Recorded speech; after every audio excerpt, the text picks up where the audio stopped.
mysteries in modern aviation history. Let's remind you.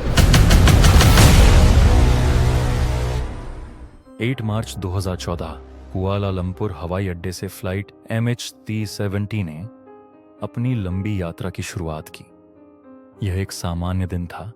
यात्रियों में किसी प्रकार की घबराहट नहीं थी। विमान ने अपनी उड़ान भरी और बीजिंग की ओर रवाना हुआ।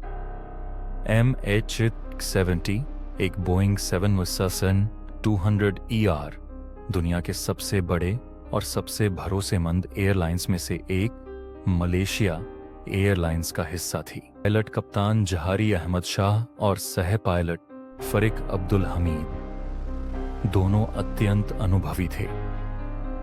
11:19 AM कप्तान जहारी का एयर ट्रैफिक कंट्रोल से अंतिम संवाद हुआ।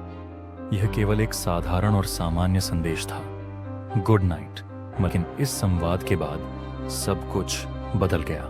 21 AM पर फ्लाइट MH370 पूरी तरह से रडार से गायब हो गई। न तो कोई आपातकालीन संदेश था और न ही कोई अलार्म। एयर ट्रैफिक कंट्रोल को कुछ भी असामान्य नहीं लगा। विमान की स्थिति पूरी तरह से सामान्य थी। फिर भी कुछ मिनटों के भीतर फ्लाइट का पता लगाना नामुमकिन हो गया।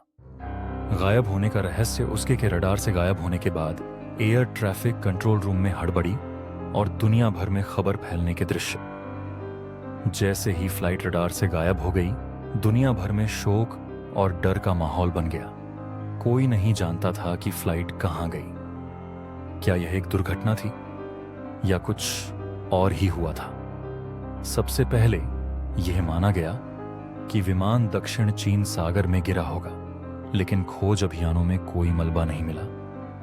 धीरे धीरे संभावनाएं बदलने लगीं और यह भी माना गया कि फ्लाइट MH370 ने अपना मार्ग बदल लिया था और इसे खोजना अब और भी मुश्किल था। मलेशिया और आसपास के देशों के अधिकारियों ने खोज अभियान को तुरंत ही शुरू किया। समुद्र में विमान का मलबा खोजने के लिए हर संभव कोशिश की गई। शुरुआत में यह सोचा गया कि विमान समुद्र में गिरा होगा और खोज अभियान ने उसे प्राथमिकता दी। इसके बाद ऑस्ट्रेलियाई सरकार के नेतृत्व में समुद्र के विशाल क्षेत्र की खोज की गई, जहां फ्लाइट के गायब होने के बाद विमान का मलबा मिल सकता था। लेकिन महीनों तक कोई ठोस प्रमाण नहीं मिला। हालांकि खोजकर्ताओं को कुछ उम्मीदें तब मिलीं जब 2014 के अंत में सैटेलाइट डेटा का विश्लेषण किया गया। इस डेटा ने यह साबित किया कि विमान ने अपने निर्धारित मार्ग से हटकर एक नए मार्ग को अपनाया था। सैटेलाइट डेटा स्क्रीन पर प्रदर्शित होते हुए फ्लाइट MH370 के संभावित मार्ग का विवरण। इस डेटा ने यह दिखाया कि विमान के अंतिम ज्ञात स्थान से लेकर विमान लगभग 2500 किलोमीटर की दूरी तय कर चुका था। लेकिन सवाल यह था कि क्या इस मार्ग को पायलट ने जानबूझकर बदला था या यह एक दुर्घटना का परिणाम था। मलबे की खोज 2015 में रियूनियन द्वीप पर एक फ्लैप का हिस्सा मिला, जो कि बोइंग 707 का था। इस मलबे के मिलते ही एक नई उम्मीद जगी, लेकिन इस मलबे से अधिक कुछ नहीं मिल पाया। यह मलबा फ्लाइट MH370 का था। यह साबित हुआ, लेकिन सवाल यह था कि क्या विमान के और हिस्से समुद्र में मिले थे? क्या यह विमान दुर्घटना का परिणाम था या कुछ और? कुछ विशेषज्ञों का मानना है कि विमान ने जानबूझकर अपना मार्ग बदल लिया। अगर यह पायलट का कृत्य था, तो इसका उद्देश्य क्या था? क्या पायलट ने जानबूझकर विमान को ऑटो पायलट मोड में डाला था ताकि विमान अपने आप मार्ग बदल सके?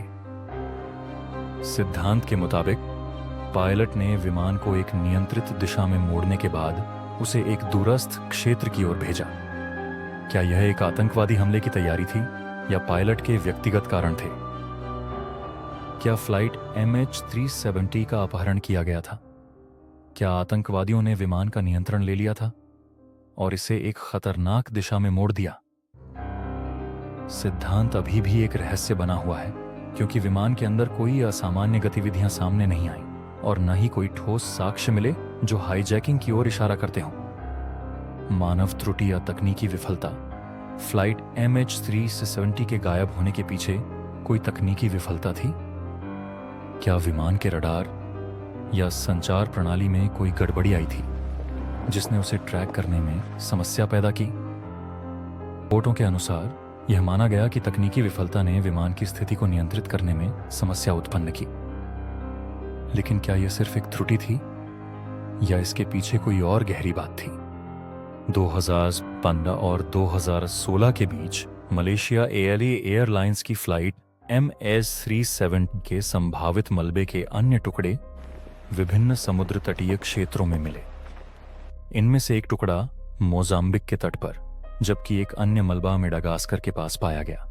इन सब का विश्लेषण किया गया, लेकिन फिर भी निर्णायक जानकारी नहीं मिली। विशेषज्ञों का मानना था कि यह मलबा MH7 का था, लेकिन पूरी जांच के दौरान यह सिद्ध नहीं हो पाया कि विमान का मलबा कहां और क्यों बिखरा। क्या यह विमान की दुर्घटना का परिणाम था या विमान के गायब होने के बाद इसे जानबूझकर वहां डाला गया था? समुद्र के गहरे पानी में मलबे की खोज के लिए अत्याधुनिक तकनीकी उपकरणों का उपयोग किया गया। इसमें रोबोटिक ड्रोन, साउंड वेव और समुद्र की गहराई में मापने के लिए विशेष तकनीकी गेज का इस्तेमाल किया गया। ऑस्ट्रेलिया और मलेशिया ने मिलकर विशाल समुद्र क्षेत्रों की जांच की, जिसमें लाखों डॉलर खर्च किए गए। लेकिन फिर भी इन प्रयासों के बावजूद फ्लाइट MH370 का असली मलबा या विमान का कोई अन्य महत्वपूर्ण हिस्सा अब तक नहीं मिला। एक सवाल है जो हर किसी के मन में उठता है, क्या हम कभी जान पाएंगे कि फ्लाइट MH370 के साथ असल में क्या हुआ? यह एक रहस्य है जो शायद हमेशा अनसुलझा रहेगा। कई मानते हैं कि भविष्य में नई तकनीकों की मदद से यह रहस्य सुलझ सकता है, लेकिन फिलहाल यह एक ऐसा सवाल है जो कभी पूरी तरह से जवाब नहीं पाएगा। मलेशिया सरकार ने बार बार कहा कि वे फ्लाइट MH370 की खोज और जांच में पूरी तरह से गंभीर थे, लेकिन कई परिवारों ने यह आरोप लगाया कि सरकार ने सच को छिपाया या जरूरी कदम नहीं उठाए। यह विवाद और भी बढ़ गया जब मलेशिया की अंतिम रिपोर्ट में यह स्वीकार किया गया कि खोज के दौरान कई प्रमुख पहलुओं की अनदेखी की गई। अंतर्राष्ट्रीय स्तर पर सरकारों और विभिन्न नागरिक विमानन संगठनों ने मलेशिया एयरलाइंस और मलेशिया सरकार पर दबाव डाला। परिवारों ने कानूनी रास्तों का अनुसरण किया और कुछ ने सार्वजनिक रूप से सरकार के कदमों पर सवाल उठाए। इसके बावजूद कानूनी कार्यवाही और सरकारी निष्क्रियता के कारण परिवारों को कभी भी सच्चाई नहीं मिल पाई और उनके लिए यह एक कठिन यात्रा बनी रही। फ्लाइट MH370 की घटना ने दुनिया भर में विमानन सुरक्षा और तकनीकी प्रणालियों पर सवाल खड़े किए। इसके बाद कई देशों ने विमानन सुरक्षा के नए दिशा निर्देशों की घोषणा की। इस घटना ने यह भी साबित किया कि आज के अत्याधुनिक तकनीकी उपकरणों के बावजूद समुद्र के गहरे हिस्सों में लापता विमान को खोज पाना बेहद चुनौतीपूर्ण हो सकता है। फ्लाइट MH370 का रहस्य। एक अनसुलझी कहानी फ्लाइट MH370 का रहस्य कायम है। हर साल परिवारों को उम्मीद रहती है कि कुछ नया साक्ष्य सामने आएगा, लेकिन यह सवाल अब भी अनुत्तरित है कि आखिरकार वह विमान कहां गया। क्या यह कोई आतंकी हमले का परिणाम था? क्या यह एक तकनीकी विफलता थी या क्या इसे किसी ने जानबूझकर गायब किया था?